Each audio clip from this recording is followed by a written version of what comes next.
तर्जुमान दफ्तर खारजा ने यूनान में एक से ज़ायद कश्तियाँ उलटने के वाक़यात में 4 पाकिस्तानी शहरियों की मौत की तस्दीक कर दी है।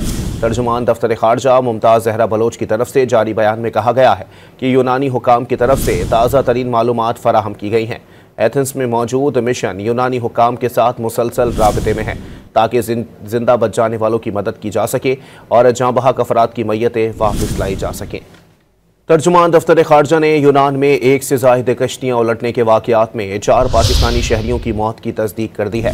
तर्जुमान दफ्तर खारजा मुमताज़ ज़हरा बलोच की तरफ से जारी बयान में कहा गया है कि यूनानी हुकाम की तरफ से ताज़ा तरीन मालूमात फराहम की गई हैं। एथेंस में मौजूद मिशन यूनानी हुकाम के साथ मुसलसल राबते में है ताकि जिंदा बच जाने वालों की मदद की जा सके और जाँ बहक अफराद की मैयतें वापस लाई जा सकें।